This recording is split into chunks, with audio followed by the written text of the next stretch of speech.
আসসালামু আলাইকুম বন্ধুরা, কেমন আছেন সবাই? আশা করছি আপনারা সবাই ভালো আছেন। আজকের এই ভিডিওতে আমি আপনাদের সকলকে বরাক আসাম ভারত তথা দেশ বিদেশের বিভিন্ন খবরাখবর নিয়ে বলবো। তো ভিডিওটা না টেনে সম্পূর্ণ দেখতে থাকুন। ভিডিওটা ভালো লাগলে লাইক করবেন, কমেন্ট করবেন, শেয়ার করবেন। আর এই ভিডিওটা আমার ফেসবুক পেজে দেখে দেখলে পেজটাকে ফলো করবেন এবং ইউটিউবে দেখলে সাবস্ক্রাইব করবেন। তো চলুন বন্ধুরা, আজকের এই ভিডিওটা শুরু করা যাক। আজকের প্রথম খবরটা হলো আরও 5 দিন বৃষ্টি, গুয়াহাটির 15টি স্থানকে ভূমিধস প্রবণ এলাকা চিহ্নিত।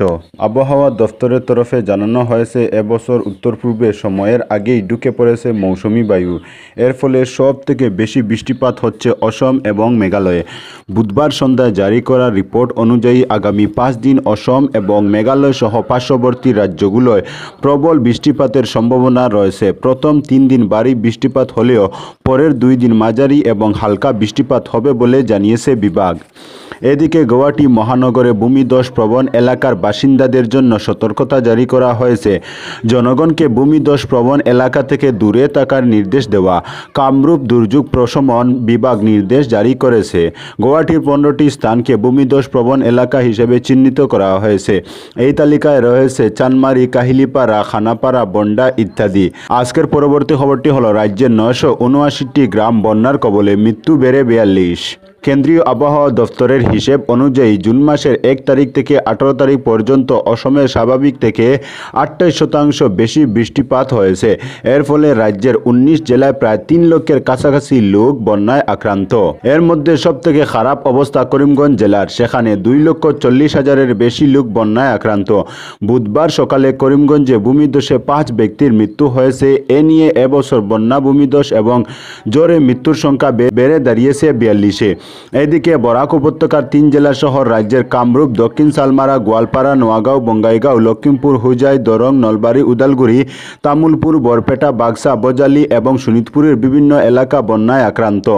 রাজ্যের 979টি গ্রাম বন্যার কবলে রয়েছে এবং 3,326.31 হেক্টর কৃষি জমি জলের তলায় রয়েছে। এতে ব্যাপকভাবে ক্ষতিগ্রস্ত হতে পারে কৃষি সামগ্রী, যার প্রভাব পড়বে শাকসবজির দ্রব্যমূল্যে। কৃষকরা জানিয়েছেন প্রথম দফায় বন্যায় তারা ব্যাপকভাবে ক্ষতিগ্রস্ত হয়েছেন এবং 1 মাসের মাথায় ফের বন্যায় ক্ষয়ক্ষতির পরিমাণ বাড়বে। গত 18 দিন মিজোরামে বৃষ্টিপাত কম হলেও মঙ্গলবার রাত থেকে বুধবার সন্ধ্যা পর্যন্ত সেই রাজ্যে 87% বেশি বৃষ্টিপাত হয়েছে, যার প্রভাব পড়েছে করিমগঞ্জের বন্যা পরিস্থিতিতে। গ্রামাঞ্চল ছাড়াও রাজ্যের প্রধান 2 শহর শিলচর এবং গুয়াহাটিতে শহরে বন্যা দেখা দিয়েছে। এর মধ্যে অন্যতম হচ্ছে শিলচর শহর। সঙ্গে করিমগঞ্জ শহরের বিভিন্ন এলাকা বন্যার কবলে রয়েছে। কপিলি এবং কুশিয়ারার জল উপচে পড়ে বিভিন্ন জায়গায় প্লাবিত করেছে। বর্তমানে যে বন্যা পরিস্থিতি দেখা দিয়েছে সেটাকে দ্বিতীয় ওয়েব ধাক্কা হিসেবে আখ্যা দিয়েছে সরকারি বিভাগ। প্রথম ওয়েব শুরু হয়েছিল 28 মে এবং সেই দিন থেকে শুরু হয় মৃত্যু। সরকারি হিসেব অনুযায়ী এখন পর্যন্ত রাজ্যে 42 জন ব্যক্তি প্রাণ হারিয়েছেন। এর মধ্যে শুধুমাত্র বন্যায় মৃত্যু হয়েছে 26 জনের। বন্যার ফলে রাজ্যের 12,000-এরও বেশি লোক শরণার্থী শিবিরে আশ্রয় নিয়েছেন। এর মধ্যে 9,788 জন করিমগঞ্জ জেলার। রাজ্যের 9 জেলায় এখন পর্যন্ত 105টি ত্রাণ শিবির গড়ে তোলা হয়েছে এবং সরকারের তরফে সেখানে খাদ্য, পানীয় জল সহ প্রয়োজনীয় জিনিসপত্র পৌঁছে দেওয়া হচ্ছে। আজকের পরবর্তী খবরটি হলো এংলাবাজারে ভূমিধসে শিশুসহ একই পরিবারের 5 জনের মৃত্যু। ভয়াবহ ঘটনা ঘটল দক্ষিণ করিমগঞ্জে। মঙ্গলবার রাত 12:30 নাগাদ এই ভয়াবহ ঘটনাটি সংঘটিত হয় বদরপুরের এংলাবাজার বেন্দারগুল গ্রামে।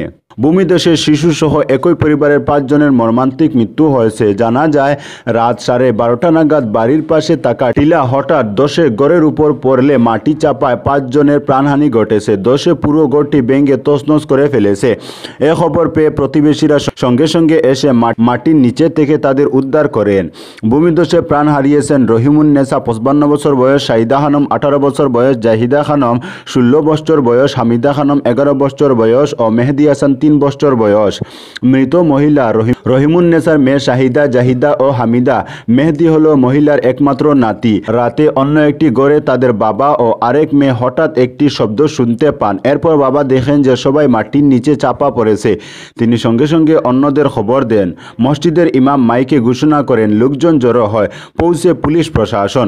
রাত 2টায় মৃতদেহগুলো উদ্ধার করা হয়। এ ঘটনায় গোটা গ্রামে শোকাবহুল পরিবেশ সৃষ্টি হয়েছে। আজকের পরবর্তী খবরটি হলো বাজারিছড়ায় ভূমিধসে ভেঙে পড়ল ঘরের দেওয়াল, আহত 2 কিশোর। টানা বৃষ্টিতে গড়ের উপর ধসে পড়ল টিলাভূমি, রক্ষা পেল 2 কিশোর সহ পরিবারের লোকেরা। এই ভয়ঙ্কর ঘটনাটি সংঘটিত হয়েছে মঙ্গলবার রাতে বাজারিছড়া থানা অধীন কটামনি এলাকায়।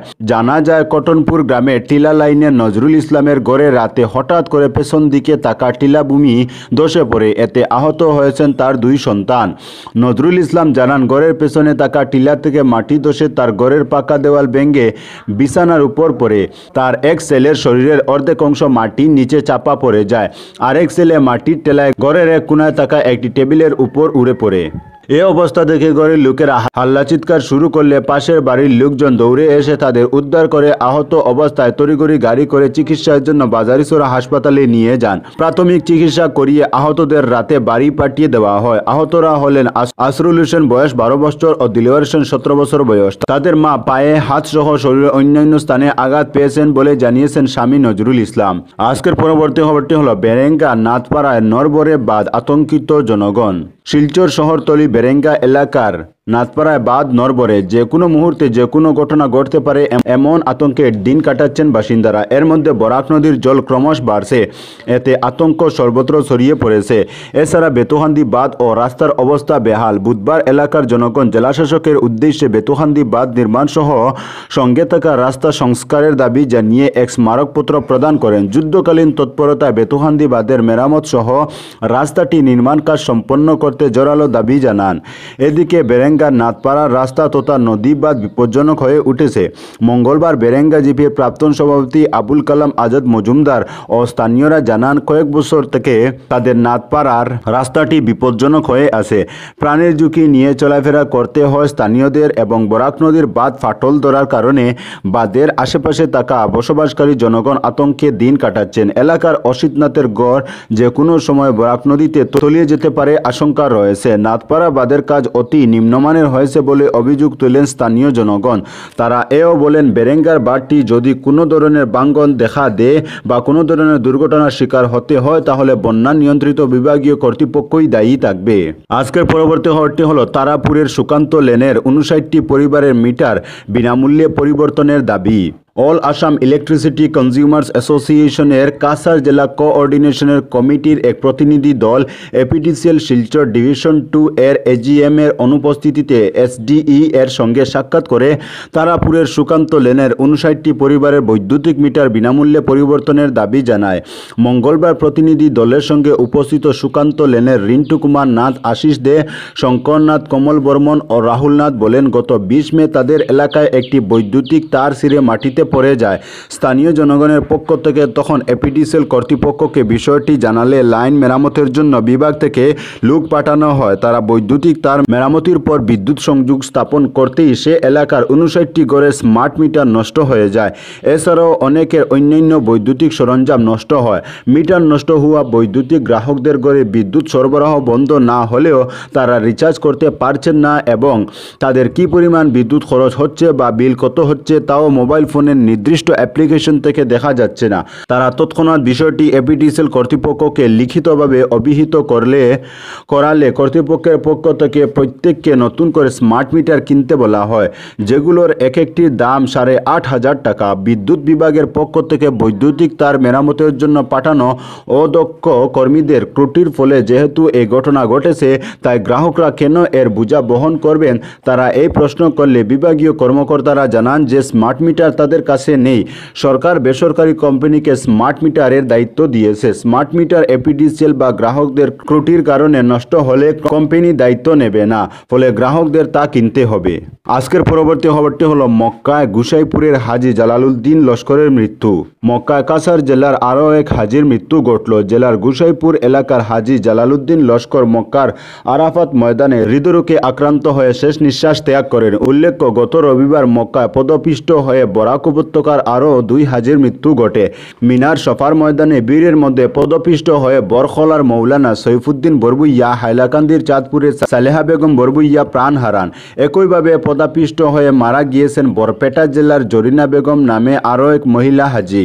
এর আগে শিলচর তুপখানা জসিরউদ্দিন মজুমদার নামে এক হাজি মারা যান। আজকের পরবর্তী খবরটি হলো জল দেখতে গিয়ে অঘটন, পার সহ রুকনিতে তলিয়ে গেল যুবক দলাইয়ে। নদীর পাড়ের সঙ্গে তলিয়ে গেলেন এক যুবক। এই মর্মান্তিক ঘটনাটি ঘটেছে দোলাইয়ের শেওড়ারতলের তুলারতল গ্রামে। বুধবার সকালে রুকনির জলস্ফীতি দেখতে নদীর পাড়ে দাঁড়িয়েছিলেন ফারুক আহমেদ নামে বছর 32-এর এক যুবক। হঠাৎ নদীর পাড় ধসে পড়লে তিনিও পড়ে যান। এরপর আর খোঁজ পাওয়া যায়নি। ফারুক আহমেদ ইসলামাবাদ গ্রামের বাসিন্দা। জানা যায় মঙ্গলবার ঈদ উপলক্ষে তিনি স্ত্রীকে নিয়ে শেওড়ারতলের তুলারতল গ্রামে জ্যৈষ্ঠ শালিকার বাড়িতে বেড়াতে গিয়েছিলেন। বুধবার সকাল 7টার দিকে রুকনি নদীর তীরে দাঁড়িয়ে নদীর বাড়ন্ত জল দেখছিলেন। হঠাৎ নদী তীরের মাটি ধসে পড়লে মাটি সমেত নদীতে পড়ে যান ফারুক। তখন আশেপাশে কেউ ছিলেন না। নদীর ওপার থেকে বিষয়টি দেখেছিলেন এক ব্যক্তি। তিনি নদীতে মানুষ পড়ে গিয়েছে হাল্লা চিৎকার শুরু করলে এগিয়ে আসেন মানুষ। শুরু হয় খোঁজাখুঁজি। খবর দেওয়া হয় পুলিশে। পৌঁছে SDRF বাহিনী। তারা অনেক খোঁজাখুঁজির পরও সন্ধান পায়নি। আজকের পরবর্তী খবরটি হলো সুপ্রাহান্দি থেকে পুয়ামারা পর্যন্ত জাতীয় সড়কে যানবাহন নিয়ন্ত্রিত গতিতে চলাতে আহ্বান। বিগত কিছুদিনের অবিরাম বৃষ্টিপাতের ফলে নদীর জলস্তর বৃদ্ধি পাওয়ায় কিছু সংখ্যক জনগণ সুপ্রাহান্দি থেকে পুয়ামারা পর্যন্ত জাতীয় সড়কের আশেপাশে আশ্রয় নিয়েছেন। এর পরিপ্রেক্ষিতে করিমগঞ্জ পুলিশ বিভাগ থেকে সুপ্রাহান্দি থেকে পুয়ামারা পর্যন্ত জাতীয় সড়কে সব ধরনের যানবাহনের চালককে গতি নিয়ন্ত্রণ করে যানবাহন চালাতে আহ্বান জানানো হয়েছে। তো বন্ধুরা, আজকের জন্য এতটুকু। পরবর্তী কোনো নতুন ভিডিওতে দেখা হবে। তখন অবধি ধন্যবাদ।